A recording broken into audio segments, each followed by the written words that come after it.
வணக்கம். ஜெம் செய்திகளுக்காக நான் உங்கள் குணா. இந்திய நேரப்படி இரவு 8:30 மணி செய்திகள்.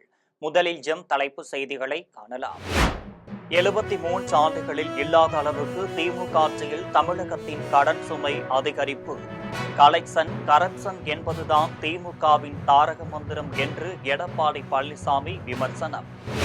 தொகுதி பங்கீட்டில் கருத்தியல் ஒரு அளவீடாக எடுத்துக் கொள்ளப்படுவதில்லை. சமூக அடையாளங்களுக்கு மட்டுமே முன்னுரிமை அளிக்கப்படுவதாகவும் விசிக தலைவர் திருமாவளவன் சாடல். டெல்லியில் காங்கிரஸ் தலைமையகத்தை விட்டு உடனே வெளியேற வேண்டும். 3 நாட்கள் கெடு விதித்திருக்கும் ஒன்றிய பாஜக அரசால் காங்கிரசாருக்கு சிக்கல். தமிழ்நாட்டில் அனைத்து துறைகளிலும் பல்லாயிரம் கோடி ரூபாய் ஊழல். ஒன்றிய அரசின் திட்டங்களை திமுக அரசு தடுப்பதாகவும் பாஜக குற்றச்சாட்டு. மருந்துகளின் விலை கடுமையாக அதிகரிக்க வாய்ப்பு. எல்பிஜி சிலிண்டர் விலை மற்றும் மூலப்பொருள் விலை அதிகரிப்பே காரணம் என குற்றச்சாட்டு. ஒன்றிய அரசு தலையிட மருந்து உற்பத்தியாளர்கள் கோரிக்கை. உலக நாடுகளின் அமைதியை சீர்குலைக்கும் அமெரிக்கா ஒரு பயங்கரவாத நாடு. வடகொரிய அதிபர் கிம் கடும் விமர்சனம். இனி விரிவான செய்திகளை காணலாம். 73 ஆண்டுகளில் இல்லாத அளவு திமுக ஆட்சியில் கடன் சுமை அதிகரித்துள்ளது என அதிமுக பொதுச் செயலாளர் எடப்பாடி பழனிசாமி குற்றம் சாட்டியுள்ளார். சென்னை மயிலாப்பூரில் அதிமுக பொதுச் செயலாளர் எடப்பாடி பழனிசாமி பிரச்சாரம் மேற்கொண்டார். அப்போது பிரச்சாரத்தில் அவர் பேசியபோது, தேர்தல் நேரத்தில் கூட்டணி கட்சிகளுக்கு திமுக தகுந்த அந்தஸ்தை கொடுப்பதில்லை என்றும் கூறினார். திமுக கூட்டணியில் அங்கீகரிக்கப்பட்ட கட்சியை விட அங்கீகாரம் இல்லாத கட்சிக்கு அதிக இடங்களை வழங்கியுள்ளது என்றார். அதிமுக தான் மக்களுக்காக செயல்படும் கட்சி என்றும், அதிமுக கொண்டு வந்த திட்டங்களை தான் திமுக திறந்து வைத்தது என்றும் குற்றம் சாட்டினார். திமுக கொடுத்த வாக்குறுதிகளில் 4இல் 1 பங்கை கூட நிறைவேற்றவில்லை என்றார். திமுக ஆட்சியில் 73 ஆண்டுகளில் இல்லாத அளவு கடன் சுமை அதிகரித்துள்ளது என்றார். கொள்ளை அடிப்பது மட்டுமே திமுகவின் குறிக்கோள் என்றும், கலெக்ஷன் கரப்ஷன் என்பதுதான் திமுகவின் தாரக மந்திரம் என்றும் குற்றம் சாட்டினார். கூட்டணியில் இடப்பகிர்வு கட்சிகளின் சமூக அடையாளங்களை கொண்டு மதிப்பீடு செய்யப்படுவதாக கவலை தெரிவித்திருக்கும் விடுதலை சிறுத்தைகள் கட்சியின் தலைவர் திருமாவளவன், கருத்தியல் என்பதை அளவுகோலாக எடுத்துக் கொள்ளப்படுவதில்லை என்று குறிப்பிட்டுள்ளார். தமிழ்நாடு 2026 சட்டப்பேரவை தேர்தலில் திமுக தலைமையிலான மதச்சார்பற்ற முற்போக்கு கூட்டணியில் விசிகவிற்கு 8 தொகுதிகள் கொடுக்கப்பட்டுள்ளனர். அவற்றில் 2 பொது தொகுதிகள் ஒதுக்கப்பட்டுள்ளது. இரட்டை இலக்கத்தில் தொகுதிகள் கிடைக்கும் என்று எதிர்பார்த்த நிலையில் 8 தொகுதிகள் மட்டுமே வழங்கப்பட்டிருப்பது விசிகவினருக்கு வருத்தத்தை ஏற்படுத்தியுள்ளது என்றாலும், எதிர்த்தரப்பிற்கு நன்மை அளிக்கும் வகையில் எந்த முடிவையும் எடுத்துவிடக் கூடாது என்பதற்காக அக்கட்சியினர் அமைதி காப்பதாக சொல்லப்படுகிறது. இந்த நிலையில் திருமாவளவன் எக்ஸ் தளத்தில் தனது மனக்குமுறலை வெளிப்படுத்தியுள்ளார். வாக்கு சதவீதத்தின் அடிப்படையில் கூட்டணியில் இடப்பகிர்வு மேற்கொள்ளப்படுவதாகவும், ஆனால் அந்த வரையறுக்கு உட்படாத சில கட்சிகளை அவற்றின் சமூக அடையாளங்களை பின்னணியாக கொண்டு மதிப்பீடு செய்யப்படுவதாகவும் பதிவிட்டுள்ளார். கூட்டணியில் கருத்தியல் வலிமை ஒரு அளவுகோலாக எடுத்துக் கொள்ளப்படுவதில்லை என்பது கசப்பான உண்மை என்றும் திருமாவளவன் தனது வேதனையை வெளிப்படுத்தியுள்ளார். டெல்லியில் உள்ள காங்கிரஸ் தலைமையகத்தை 2 நாட்களுக்குள் காலி செய்ய வேண்டும் என ஒன்றிய அரசு கெடு விதித்துள்ளது. டெல்லி கோட்லா மார்க்கில் காங்கிரஸ் கட்சிக்காக புதிய தலைமை அலுவலகமான இந்திரா பவன் கடந்த ஆண்டு திறக்கப்பட்டது. அக்கட்சியின் நாடாளுமன்ற குழு தலைவர் சோனியா காந்தி தலைமையில் நடந்த அந்நிகழ்வில் அனைத்து கட்சியைச் சேர்ந்த முக்கிய தலைவர்கள் பங்கேற்றனர். இந்நிலையில் அக்பர் சாலையில் உள்ள பழைய காங்கிரஸ் கட்சி அலுவலகத்தில் காங்கிரஸ் கட்சியின் செயல்பாடுகள் இருப்பதாக குற்றச்சாட்டு எழுந்துள்ளது. இந்த நிலையில் அந்த இடம் அரசுக்கு சொந்தமானது என்பதால் வரும் சனிக்கிழமைக்குள் அக்பர் சாலையிலிருந்து காங்கிரஸ் கட்சியின் அலுவலகத்தை காலி செய்ய வேண்டும் என ஒன்றிய அரசு கெடு விதித்து நோட்டீஸ் அனுப்பியுள்ளது. இந்த பிரச்சனையை எதிர்கொள்ள சட்ட ரீதியான வழிகளை ஆராய்ந்து வருவதாக காங்கிரஸ் தலைவர்கள் தெரிவித்துள்ளனர். தமிழ்நாட்டில் அனைத்து அரசு துறைகளிலும் பல்லாயிரம் கோடி ரூபாய் முறைகேடுகள் நடைபெற்றுள்ளதாக குற்றம் சாட்டியுள்ள பாஜக, தமிழகத்தில் நடைபெற்று வரும் குடும்ப ஆட்சியை அகற்ற மக்கள் தயாராகிவிட்டதாக தெரிவித்துள்ளது.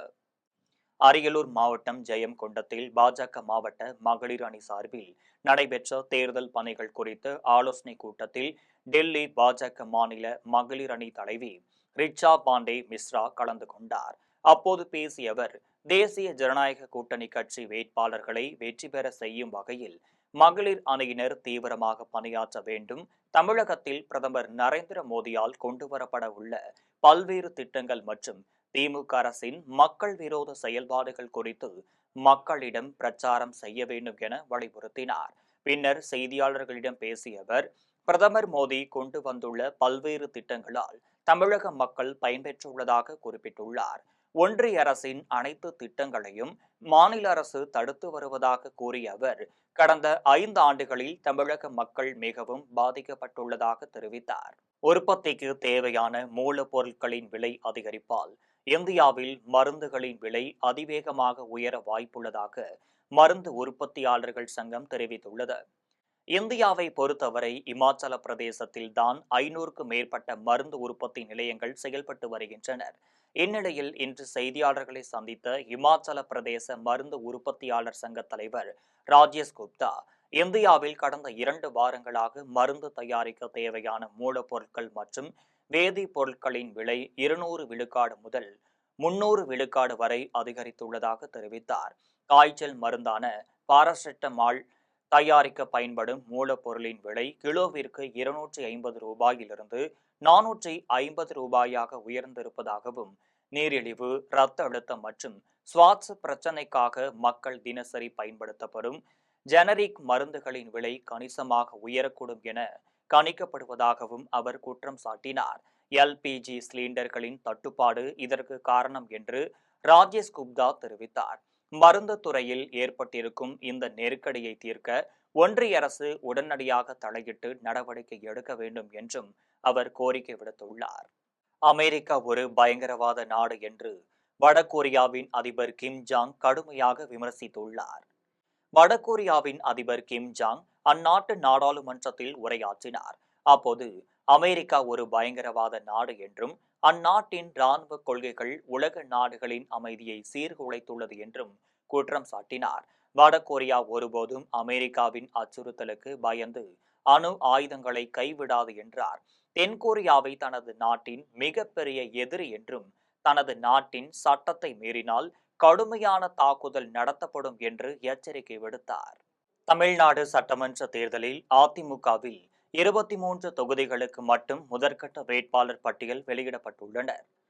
தமிழ்நாடு சட்டமன்ற தேர்தலையொட்டி அதிமுக பொதுச் செயலாளர் எடப்பாடி பழனிசாமி முதற்கட்ட வேட்பாளர் பட்டியலை இன்று வெளியிட்டார். இந்த பட்டியலில் 23 தொகுதிகளுக்கான வேட்பாளர்கள் மட்டும் இடம்பெற்றுள்ளனர். எடப்பாடி தொகுதியில் 6வது முறையாக எடப்பாடி பழனிசாமி போட்டியிடுகிறார். மேலும் வேப்பண்ணஹள்ளியில் முனுசாமி, திண்டுக்கல்லில் திண்டுக்கல் சீனிவாசன், நத்தத்தில் நத்தம் விஸ்வநாதன், தொண்டாமுத்தூரில் எஸ்பி வேலுமணி, குமாரபாளையத்தில் தங்கமணி, ராயபுரத்தில் ஜெயக்குமார் உள்ளிட்டோர் அதிமுக சார்பில் போட்டியிடுகின்றனர்.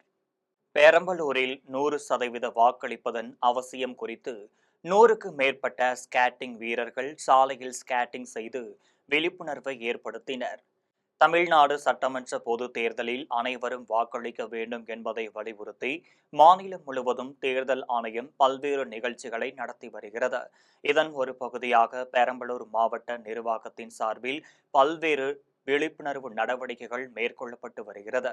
அதன் ஒரு பகுதியாக இன்று 100% வாக்களிப்பதன் அவசியம் குறித்து 100க்கு மேற்பட்ட ஸ்கேட்டிங் வீரர்கள் சாலையில் ஸ்கேட்டிங் செய்து பொதுமக்களுக்கு விழிப்புணர்வு ஏற்படுத்தினர். எனது இந்தியா, எனது வாக்கு, நமது வாக்கு, நமது உரிமை, வாக்களிப்பது நமது ஜனநாயக கடமை என்பது போன்ற பல்வேறு விழிப்புணர்வுகளை ஏற்படுத்திய இந்த நிகழ்ச்சியை மாவட்ட தேர்தல் அலுவலர் மிருளாலினி கொடியசைத்து துவங்கி வைத்தார். கங்கை கொண்ட சோழபுரத்தில் சுற்றுலா பயணிகளுக்கு ஏற்படுத்தப்பட்டிருக்கும் அடிப்படை வசதிகள் மற்றும் மேம்பாட்டு பணிகளை தமிழ்நாடு சுற்றுலாத்துறை ஆணையர் இன்னோசென்ட் திவ்யா நேரில் சென்று ஆய்வு நடத்தினார். கடந்த ஆண்டு நடைபெற்ற சட்டப்பேரவையில் சுற்றுலாத்துறை மானிய கோரிக்கை தொடர்பாக அறிவிப்பின்படி அரியலூர் மாவட்டம் கங்கை கொண்ட சோழபுரம் பிரகதீஸ்வரர் கோவிலில் பகுதியில் தோரணவாயில் வாகன நிறுத்துமிடம், வழிகாட்டு பலகை, மின் வாகனங்கள் மற்றும் சுற்றுலா பயணிகளுக்கு அடிப்படை வசதிகள் மேற்கொள்ள 5 கோடி ரூபாய் நிதி ஒதுக்கீடு செய்யப்பட்டது. இதைத் தொடர்ந்து கடந்த 4ஆம் தேதி மேம்பாட்டு பணிகளை முதலமைச்சர் மு.க.ஸ்டாலின் காணொலி வாயிலாக அடிக்கல் நாட்டி திறந்து வைத்தார். அந்த இடத்தை தமிழ்நாடு சுற்றுலாத்துறை ஆணையர் இன்னோசென்ட் திவ்யா இன்று நேரில் சென்று ஆய்வு மேற்கொண்டார். புதுச்சேரியில் தேசிய ஜனநாயக கூட்டணியை ஆதரித்து வருகின்ற ஏப்ரல் 3ஆம் தேதி பிரதமர் மோடி பிரச்சாரம் செய்ய உள்ளதாக புதுச்சேரி மாநில பாஜக தலைவர் ராமலிங்கம் தெரிவித்துள்ளார். புதுச்சேரியில் உள்ள பாஜக ஊடக மையத்தை மத்திய அமைச்சர் மன்சுக் மாண்டவியா திறந்து வைத்தார். இதனைத் தொடர்ந்து புதுச்சேரி மாநில பாஜக தலைவர் ராமலிங்கம் செய்தியாளர்களை சந்தித்து பேசியபோது, வருகின்ற 3ஆம் தேதியன்று புதுச்சேரி தேஜ கூட்டணி வேட்பாளர்களை ஆதரித்து பிரதமர் மோடி பிரச்சாரம் செய்ய உள்ளதாக தெரிவித்தார். புதுச்சேரி வரும் அவர் ரோடு ஷோவில் கலந்து கொள்ள உள்ளதாகவும் கூறினார். லாஸ்பேட்டையில் காங்கிரஸ் வேட்பாளர் வைத்தியநாதன் வீடு வீடாக சென்று பொதுமக்களை சந்தித்து தீவிர வாக்கு சேகரிப்பில் ஈடுபட்டார். புதுச்சேரி மாநிலம் லாஸ்பேட்டை சட்டமன்ற தொகுதியில் காங்கிரஸ் கட்சி வேட்பாளர் வைத்தியநாதன் பெத்துச்செட்டிப்பேட்டையில் உள்ள சிவசுப்பிரமணிய சுவாமி ஆலயத்தில் சிறப்பு பூஜை செய்து தனது பிரச்சாரத்தை தொடங்கினார். தொடர்ந்து அவர் கட்சி நிர்வாகிகளுடன் இணைந்து வீடு வீடாக சென்று பொதுமக்களை சந்தித்து வாக்கு சேகரிப்பில் ஈடுபட்டார். இதன் பின்னர் வைத்தியநாதன் செய்தியாளர்களை சந்தித்து பேசியபோது, தேர்தல் நேரத்தில் மட்டும் மக்களை சந்திக்கும் வேட்பாளர் தான் இல்லை என்றும், கடந்த 5 ஆண்டுகளாக எதிர்க்கட்சியாக இருந்த போதிலும் தொகுதியின் முன்னேற்றத்திற்காக பாடுபட்டுள்ளதாக தெரிவித்தார். தான் செல்லும் இடமெல்லாம் மக்களிடம் இருந்து மிகுந்த வரவேற்பு கிடைத்து வருகிறது என்றும், மக்களின் பாசமும் நம்பிக்கையும் தான் முக்கியம் என்று கூறினார். இந்தியாவில் சாதி பெயர்களால் பல்வேறு உரிமைகள் முடக்கப்பட்டுள்ளதாக தமிழ்நாடு தீண்டாமை ஒழிப்பு முன்னணி மாநில பொதுச் செயலாளர் சுகந்தி தெரிவித்துள்ளார். கோவை பத்திரிகையாளர் மன்றத்தில் தமிழ்நாடு தீண்டாமை ஒழிப்பு முன்னணி சார்பில் 2026 சட்டமன்ற தேர்தலை முன்னிட்டு சமூக நீதி சாசனம் என்ற கோரிக்கைகள் அடங்கிய புத்தகம் வெளியிடப்பட்டது. இப்புத்தகத்தை மாநில பொதுச் செயலாளர் சுகந்தி வெளியிட்டார். இந்நிகழ்ச்சியில் தமிழ்நாடு தீண்டாமை ஒழிப்பு முன்னணி பொதுச் செயலாளர் சுகந்தி செய்தியாளர்களை சந்தித்து பேசியபோது, 2026ஆம் ஆண்டு சட்டமன்ற தேர்தலுக்கு பிறகு பொறுப்பேற்கக்கூடிய அரசாங்கம் பழங்குடியின சமூகத்தினர் முன்னேற்றத்தில் எந்தெந்த விஷயங்களுக்கு முக்கியத்துவம் கொடுக்க வேண்டும் என்றும் குறிப்பிட்டு இந்த கோரிக்கை சாசனத்தை வடிவமைத்துள்ளதாக தெரிவித்தார். இந்தியாவில் சாதிய பெயர்களால் பல்வேறு உரிமைகள் முடக்கப்பட்டுள்ளதாக குற்றம் சாட்டினார். கல்வி, வேலைவாய்ப்பு, வாழ்வாதாரம், வர்த்தகம் போன்ற விஷயங்களில் பட்டியல் மற்றும் பழங்குடியின மக்களுக்கான முறையான ஒதுக்கீட்டை செய்ய வேண்டும் என்றார். இதில் பல்வேறு முற்போக்கு இயக்கங்கள் கலந்து கொண்டனர். ஒடிசாவில் போலீசாரால் தீவிரமாக தேடப்பட்டு வந்த மாவோயிஸ்ட் தலைவர் சரணடைந்தார். மாவோயிஸ்ட் தலைவரான கோசா சோதி என்ற சுக்குரு குறித்த தகவல் அளிப்போருக்கு 55 லட்சம் ரூபாய் பரிசு தொகை வழங்கப்படும் என அரசு அறிவித்திருந்தது. இந்த நிலையில் யாரும் எதிர்பாராத வகையில் கந்தமாள் காவல் நிலையத்திற்கு வந்த மாவோயிஸ்ட் தலைவர் கோசா சோதி AK-47 ரக துப்பாக்கி உள்ளிட்ட ஆயுதங்களை போலீசாரிடம் ஒப்படைத்துவிட்டு சரணடைந்தார். அவருடன் மேலும் 5 மாவோயிஸ்டுகளும் சரணடைந்துள்ளனர். தேர்தல் பறக்கும் படையினரால் பெரிதும் பாதிக்கப்படுபவர்கள் வியாபாரிகள் மட்டுமே என்று தமிழ்நாடு வணிகர்கள் சங்கங்களின் பேரமைப்பின் குமரி மாவட்ட தலைவர் பாபு குற்றம் சாட்டியுள்ளார். தமிழக சட்டமன்ற தேர்தல் தேதி அறிவிக்கப்பட்ட நிலையில் தமிழகம் முழுவதும் பறக்கும் படையினர் தீவிரமாக சோதனை மேற்கொண்டு வருகின்றனர்.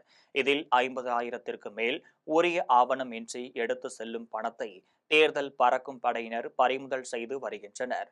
அந்த வகையில் கன்னியாகுமரி மாவட்டத்தில் தற்போது வரை 28 லட்சம் ரூபாய் பறிமுதல் செய்யப்பட்டுள்ளது. இந்த நிலையில் தேர்தல் பறக்கும் படையினரால் பெரிதும் பாதிக்கப்படுவோர் வியாபாரிகளை என்று குற்றச்சாட்டு எழுந்துள்ளது. இது தொடர்பாக கன்னியாகுமரியில் செய்தியாளர்களுக்கு பேட்டியளித்த தமிழ்நாடு வணிகர்கள் சங்கங்களின் பேரமைப்பின் குமரி மாவட்ட தலைவர் பாபு, வியாபாரிகள் வர்த்தகத்திற்கு கொண்டு செல்லப்படும் பணம்தான் பெரிய அளவில் பறக்கும் படையினரால் பிடிக்கப்படுவதாக குற்றம் சாட்டினார். பழனி தலைமை தபால் நிலையத்திற்கு வெடிகுண்டு மிரட்டல் விடுக்கப்பட்டதை அடுத்து அங்கு போலீசார் நடத்திய தீவிர சோதனையால் பெரும் பரபரப்பு ஏற்பட்டது. திண்டுக்கல் மாவட்டம் பழனி நகரின் மையப்பகுதியில் அமைந்துள்ள தலைமை தபால் நிலையத்திற்கு நாள்தோறும் நூற்றுக்கணக்கான பொதுமக்கள் வந்து செல்கின்றனர். இந்த நிலையில் தபால் நிலையத்தின் அதிகாரப்பூர்வ மின்னஞ்சலுக்கு மர்ம நபர்களிடம் இருந்து வெடிகுண்டு மிரட்டல் வந்துள்ளது. இதனை பார்த்த ஊழியர்கள் அதிர்ச்சியடைந்து உடனடியாக போலீசாருக்கு தகவல் தெரிவித்தனர். இதையடுத்து அங்கு விரைந்த போலீசாரும் வெடிகுண்டு நிபுணர்களும் தபால் நிலையம் முழுவதும் மெட்டல் டிடெக்டர் கருவிகள் கொண்டு ஆய்வு நடத்தினர். 1 மணி நேரத்திற்கு மேலாக நடைபெற்ற இந்த சோதனையின் முடிவில் வெடிகுண்டு எதுவும் கண்டறியப்படவில்லை என்பதால் அது வெறும் புரளி என்பது உறுதியானது. மக்களிடையே அச்சத்தை ஏற்படுத்தும் நோக்கில் இத்தகைய செயல்களில் ஈடுபட்ட சமூக விரோதிகளை கண்டறிய சைபர் கிரைம் போலீசார் தீவிர விசாரணை நடத்தி வருகின்றனர். முன்னதாக திண்டுக்கல்லில் உள்ள ஒரு தனியார் திருமண மண்டபத்திற்கும் இதேபோன்ற மிரட்டல் வந்த நிலையில் தற்போது பழனியிலும் மர்ம நபர்கள் மின்னஞ்சல் அனுப்பியுள்ளது குறிப்பிடத்தக்கது. திண்டுக்கல் அருகே திருமண மண்டபத்திற்கு வெடிபொருள் வைத்ததாக புகார் வந்ததை அடுத்து உறவினர்கள் அலறியடித்து ஓட்டம் பிடித்ததால் பரபரப்பு ஏற்பட்டது. திண்டுக்கல் மாவட்ட ஆட்சியர் அலுவலகம் அருகே உள்ள தனியார் திருமண மண்டபத்தில் வேடச்சந்தூரைச் சேர்ந்த சரத்குமாருக்கும் கௌசல்யாவிற்கும் திருமணம் நடைபெற இருந்தது. இதன் காரணமாக பல்வேறு பகுதிகளிலிருந்து உறவினர்கள் மண்டபத்திற்கு வந்தனர். இதில் மர்ம நபர்கள் திருமண மண்டபத்தில் வெடிபொருள் வைத்ததாக தொலைபேசியில் அழைப்பு வந்ததை அடுத்து திருமண மண்டபத்தில் இருந்தவர்கள் அலறி அடித்துக் கொண்டு வெளியே வந்தனர். தகவலறிந்து வந்த காவல்துறையினர் 5க்கும் மேற்பட்டோர் திருமண மண்டபம் முழுவதும் மெட்டல் டிடெக்டர் கருவி மற்றும் மோப்பநாய் உதவியுடன் ஆய்வு மேற்கொண்டனர். இதையடுத்து வெடிகுண்டு புரளி காரணமாக மண்டபத்திற்கு வெளியே இருந்த கோவிலில் திருமணம் நடைபெற்றது. தாம்பரம் அருகே முன்விரோதம் காரணமாக ஒருவரை உயிர் மாய்க்கம் செய்ய முயன்ற 6 நபர்களை காவல்துறையினர் அதிரடியாக கைது செய்துள்ளனர். செங்கல்பட்டு மாவட்டம் தாம்பரம் அருகே காளிமனை பகுதியில் மது அருந்திக் கொண்டிருந்த வினோத் என்பவரை 6 நபர்கள் ஒன்று சேர்ந்து வெட்டிவிட்டு தப்பி சென்றனர். இதன் பின்னர் அவர் செங்கல்பட்டு அரசு மருத்துவமனையில் சிகிச்சைக்காக அனுமதிக்கப்பட்டார். இதில் கடந்த ஜனவரி மாதம் கோல்ட் மணி என்பவரின் வீட்டில் நாட்டு வெடிகுண்டு வீசிய வழக்கில் வினோத் சிறைக்கு சென்றார். இதனால் ஏற்பட்ட முன்விரோதம் காரணமாக தற்போது வினோத்தை கோல்ட் மணி வெற்றியது காவல்துறையினரின் விசாரணையில் தெரியவந்தது. தொடர்ந்து வினோத் அளித்த வாக்குமூலத்தின் அடிப்படையில் கோல்ட் மணியின் மொபைல் எண் மூலம் ஆய்வு செய்ததில் தாம்பரம் ரயில் நிலையம் அருகே இருப்பது தெரியவந்தது. இதையடுத்து விரைந்து சென்ற காவல்துறையினர் மணியுடன் இருந்த தினேஷ், அஸ்வின், வசந்த், மாதேஷ் குமார், ஸ்ரீதர் ஆகிய 6 பேரையும் கைது செய்து சிறையில் அடைத்தனர். பேளூரில் உள்ள தான்தோன்றீஸ்வரர் கோவிலில் 23 ஆண்டுகளுக்கு பிறகு மகா கும்பாபிஷேகம் மிக சிறப்பாக நடைபெற்றது. சேலம் மாவட்டம் பேளூரில் உள்ள தான்தோன்றீஸ்வரர் கோவிலில் யாகசாலையில் இருந்து புனித நீர் நிரப்பிய கலசங்களை சிவச்சாரியர்கள் தலையில் சுமந்தவாறு கோவில் வளாகத்தை சுற்றி வந்தனர். இதன் பின்னர் ராஜ கோபுரத்தில் புனித நீரை பக்தர்கள் மேல் தெளித்து 23 ஆண்டுகளுக்கு பிறகு மகா கும்பாபிஷேகம் மிக சிறப்பாக நடைபெற்றது. இந்நிகழ்வில் வாழப்பாடி காவல்துறை கண்காணிப்பாளர் சபரிநாதன் தலைமையில் 500க்கும் மேற்பட்ட காவல்துறையினர் பாதுகாப்பு பணியில் ஈடுபட்டனர். கேரளாவில் சாலையில் ஓடிக்கொண்டிருந்த லாரியின் பின்புறம் ஓட்டுநருக்கே தெரியாமல் தொங்கியபடியே சாகசத்தில் ஈடுபட்ட சிறுவன் படுகாயமடைந்து மருத்துவமனையில் அனுமதிக்கப்பட்டார். கேரள மாநிலம் வள்ளிக்குன்று பகுதியில் மினி கண்டெய்னர் லாரியில் ஓட்டுநருக்கே தெரியாமல் வாகனத்தின் பின்பகுதியில் சிறுவர்கள் தொங்கியபடி சாகசத்தில் ஈடுபட்டனர். இதையடுத்து லாரி ஆலங்காடி பகுதியில் சென்று கொண்டிருந்த போது சாகசத்தில் ஈடுபட்ட சிறுவர்களில் ஒருவன் திடீரென வாகனத்திலிருந்து கீழே விழுந்து படுகாயமடைந்தார். தொடர்ந்து காரில் பின்னால் வந்தவர்கள் படுகாயம் அடைந்த சிறுவனை மீட்டு அரசு மருத்துவமனைக்கு அனுப்பி வைத்தனர். இதில் சிறுவர்கள் லாரியில் தொங்கியபடி சென்று சாலையில் விழும் காட்சிகள் சமூக வலைதளங்களில் வெளியாகி பெரும் பரபரப்பை ஏற்படுத்தியுள்ளது. இலங்கையைச் சேர்ந்த தமிழ் பெண் ஆதித்யா ஆனந்தராசா என்பவர் பிரான்சின் பொன்டால்டன் கொம்பால்ட் நகர் துணை மேயராக பொறுப்பேற்றுக் கொண்டிருக்கிறார். இது உலக தமிழர்களுக்கு பெருமையை அளிக்கும் முக்கிய செய்தியாக பார்க்கப்படுகிறது. யாழ்ப்பாண நகர ஊர்காவலற்று பகுதியைச் சேர்ந்தவர் ஆதித்யா ஆனந்தராசா. இளம் வயதிலேயே அரசியலில் ஆர்வம் கொண்ட இவர் 19 வயதில் நகரமன்ற உறுப்பினராக தேர்வு செய்யப்பட்டு தனது அரசியல் பயணத்தை தொடங்கினார். பொது சேவையில் தொடர்ந்து ஈடுபட்டு மக்களுடன் நெருக்கமாக செயல்பட்டதன் மூலம் 25 வயதில் துணை மேயர் பதவியை அடைந்துள்ளார். இது அவரது அர்ப்பணிப்பு மற்றும் கடின உழைப்பின் வெளிப்பாடாக பார்க்கப்படுகிறது. இவரது முன்னேற்றம் குறிப்பாக இளம் தலைமுறையினருக்கும் பெண்களுக்கும் அரசியலில் ஈடுபட வேண்டிய அவசியத்தையும் அதில் வெற்றி பெறும் வாய்ப்புகளையும் உணர்த்துவதாக உலக தமிழர்கள் தெரிவித்துள்ளனர். குஜராத்தில் வெடிகுண்டு மிரட்டல், போதைப் பொருள் கடத்தல், தீவிரவாத தாக்குதல் போன்ற செயல்பாடுகளை நுண்ணறிந்து கண்டுபிடிக்க 200க்கும் மேற்பட்ட நாய்களுக்கு அம்மாநில அரசு பயிற்சி அளித்து வருகிறது. இது தொடர்பாக அகமதாபாத்தில் செய்தியாளர்களுக்கு பேட்டியளித்த பயிற்சியாளர், இந்த நாய்கள் மிகவும் சக்தி வாய்ந்தவை என்றும் 2 பெரிய நோக்கங்களுக்காக இந்த நாய்கள் பயன்படுத்தப்படுவதாகவும் கூறினார். மேலும் பயங்கரவாதிகளால் மறைத்து வைக்கப்பட்டிருக்கும் குண்டுகளை எளிதில் கண்டுபிடிக்கவும் தீவிரவாதிகளை தாக்கவும் இவை பயன்படுத்தப்படுவதாகவும் பயிற்சியாளர் தெரிவித்தார். மீண்டும் தலைப்பு செய்திகள். 73 ஆண்டுகளில் இல்லாத அளவுக்கு திமுக ஆட்சியில் தமிழகத்தின் கடன் சுமை அதிகரிப்பு. கலெக்ஷன் கரப்ஷன் என்பதுதான் திமுகவின் தாரக மந்திரம் என்று எடப்பாடி பழனிசாமி விமர்சனம். தொகுதி பங்கீட்டில் கருத்தியல் ஒரு அளவீடாக எடுத்துக் கொள்ளப்படுவதில்லை. சமூக அடையாளங்களுக்கு மட்டுமே முன்னுரிமை அளிக்கப்படுவதாகவும் விசிக தலைவர் திருமாவளவன் சாடல். டெல்லியில் காங்கிரஸ் தலைமையகத்தை விட்டு உடனே வெளியேற வேண்டும். 3 நாட்கள் கெடு விதித்திருக்கும் ஒன்றிய பாஜக அரசால் காங்கிரசாருக்கு சிக்கல். தமிழ்நாட்டில் அனைத்து துறைகளிலும் பல்லாயிரம் கோடி ரூபாய் ஊழல். ஒன்றிய அரசின் திட்டங்களை திமுக அரசு தடுப்பதாகவும் பாஜக குற்றச்சாட்டு. மருந்துகளின் விலை கடுமையாக அதிகரிக்க வாய்ப்பு. எல்பிஜி சிலிண்டர் விலை மற்றும் மூலப்பொருள் விலை அதிகரிப்பே காரணம் என குற்றச்சாட்டு. ஒன்றிய அரசு தலையிட மருந்து உற்பத்தியாளர்கள் கோரிக்கை. உலக நாடுகளின் அமைதியை சீர்குலைக்கும் அமெரிக்கா ஒரு பயங்கரவாத நாடு. வடகொரிய அதிபர் கிம் கடும் விமர்சனம். இத்துடன் செய்திகள் நிறைவடைகின்றன. மீண்டும் செய்திகள் இரவு 12 மணிக்கு. உடனுக்குடன் செய்திகளை காண gemlive.tv என்ற இணையதளத்தில் இணைந்திருங்கள். நன்றி, வணக்கம்.